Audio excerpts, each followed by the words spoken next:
going to read you the story orchestra version of The Sleeping Beauty. Because this story is about a king and a queen and a princess and a prince and a bunch of fairies who wear dresses in rainbow colors, I decided to dress up and wear my princess crown and my rainbow cape. If you would like to dress up for the story, put on a paper crown or your fairy wings or a cape, just press pause and I'll be here when you get back. This story, the ballet that this story comes from, was written by Peter Ilyich Tchaikovsky. He was a Russian composer who was born in 1840, and he started learning the piano at the age of 5, but didn't study music seriously until he went to college in his 20s. He is known for writing romantic classical music with big melodies, and he composed symphonies, operas, concertos, and 3 very famous ballets: The Nutcracker, Swan Lake, and The Sleeping Beauty, the one we're going to read today. The Sleeping Beauty was first performed in 1890. Tchaikovsky based the story on a French fairy tale called La Belle à Bois Dormant, The Sleeping Beauty in the Woods, by Charles Perrault, and it was written in 1697. But that story had been inspired by a story in the 14th century. Tchaikovsky tells the story through his music, without any words. So as we go through the story, I'm of course going to tell you the story in words, but we will also hear snippets from Tchaikovsky's beautiful music. And each section of music will help you get a sense for the character and the feelings of the story. You'll see. The beautiful illustrations in this book were done by Jessica Courtney Tickle. Isn't that a good name, Courtney Tickle? All right, The Sleeping Beauty. In a palace far, far away, a celebration is about to start. King and Queen Florestan are throwing a party to celebrate the birth of their daughter, Princess Aurora. Everyone from the kingdom has been invited to meet the new princess, all except one person, the evil fairy Carabosse. Turn the page to watch Aurora grow up and see the fairy tale unfold. As I press the musical note on each page, you'll hear the story of Sleeping Beauty and Tchaikovsky's music coming to life. The guests are arriving.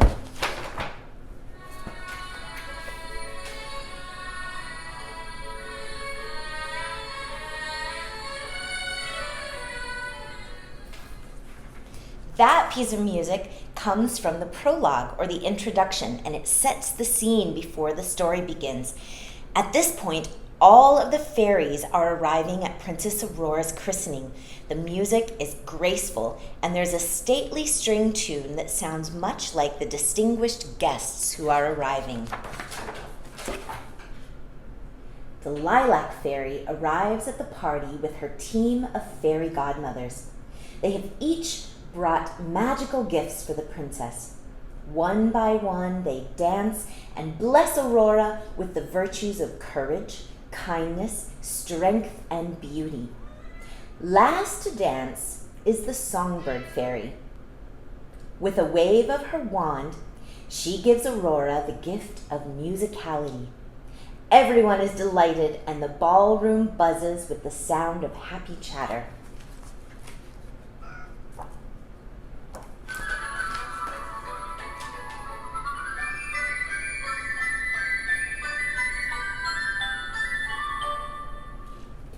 Each of the fairies has music that sounds like them, and this is the Songbird Fairy's theme. Isn't that nice? It sounds like a songbird, doesn't it?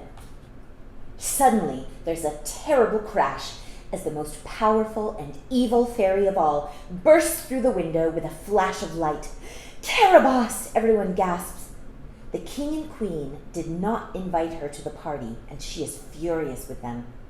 Chandeliers shatter as she storms around the ballroom, and with a flick of her hand, she casts a terrible curse on the baby princess. On Aurora's 16th birthday, she will prick her finger on a sewing spindle and die. The king and queen beg Carabosse for mercy, but it is no good. The spell has been cast.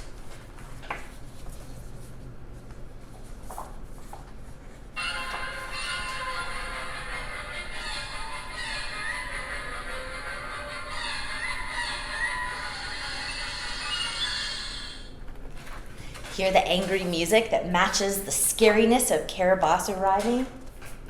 "Wait," cries the lilac fairy. "I still have one more gift to give."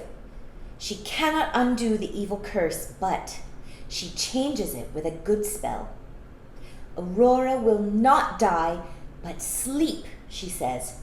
On her 16th birthday, the princess will prick her finger and fall into a deep sleep for 100 years. She can only be woken with a kiss from her true love, whoever they may be. Carabosse opens her mouth to protest, but before she can say another word, the lilac fairy chases Carabosse far away from the palace and into the deep, dark woods.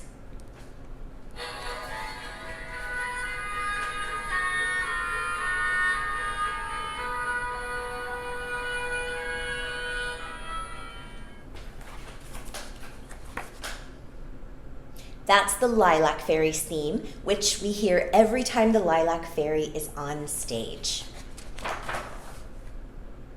Meanwhile, life in the kingdom continues.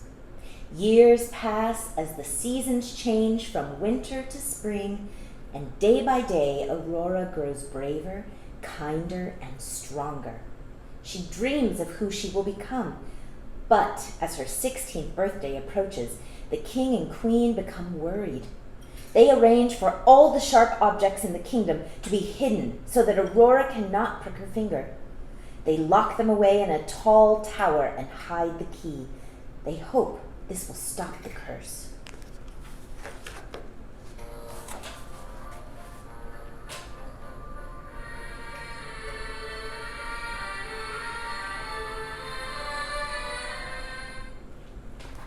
This is one of Tchaikovsky's more famous dances, this dance of the townfolk, and you might find it familiar because it was in the Disney version of The Sleeping Beauty as well. They used Tchaikovsky's music. Okay, it is the day of Aurora's 16th birthday, and her friends have come to the castle to celebrate, along with princes and princesses from around the world. They each present her with red, yellow, and pink roses as birthday gifts.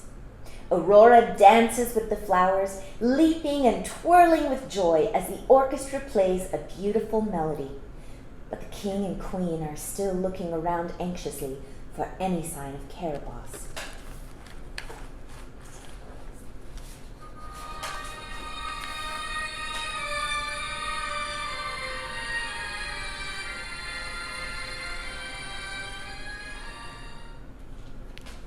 That is another famous dance that Tchaikovsky wrote, and this one is famous because it's a really challenging dance, and so all the actresses, the ballerinas who play Aurora, have to do a very tough dance and show off their skills.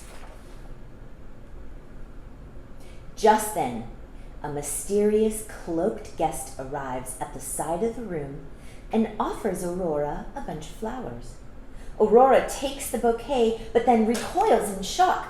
She has pricked her finger on something sharp hidden in the bouquet. "A spindle!" she cries. The shadowy figure throws off her cloak. It's Carabosse. The lilac fairy chases Carabosse away, but it is too late, as Aurora has already started to drift into a peaceful sleep. Her parents carry her to bed, and the lilac fairy casts one final spell. She stops the clocks and sends everyone in the palace to sleep, until she can find someone who can break the curse.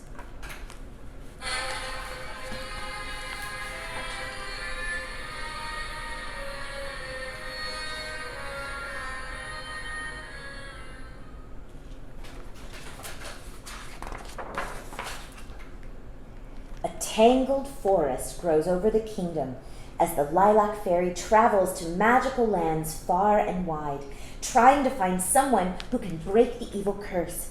It takes 100 long years before she comes to the land of a very kind prince called Florimond. She tells him about Aurora, and he asks if he can help. "Guide the way, fairy godmother," the prince says, jumping on his horse. They journey through rain and snow to reach the enchanted palace.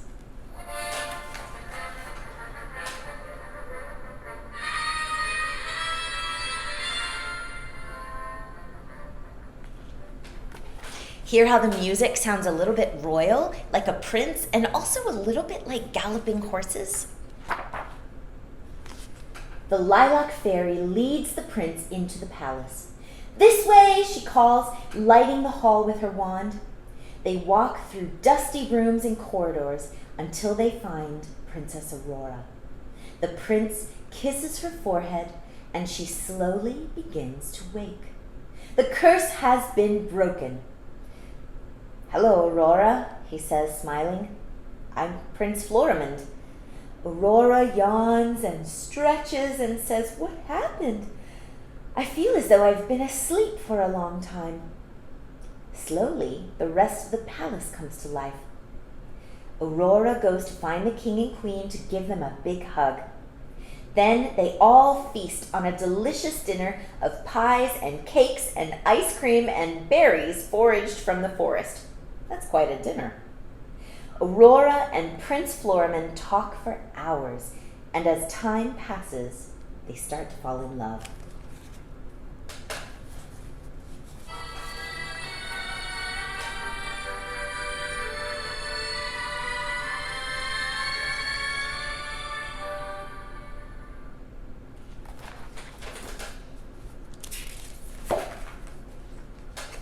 After a few years, Aurora and Prince Florimond get married.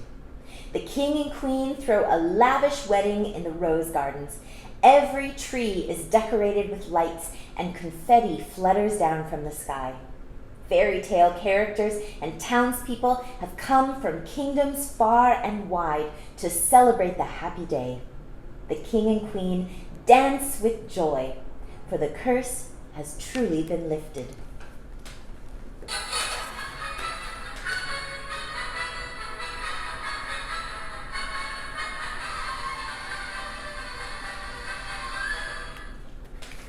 And this celebrates the happy ending to the story.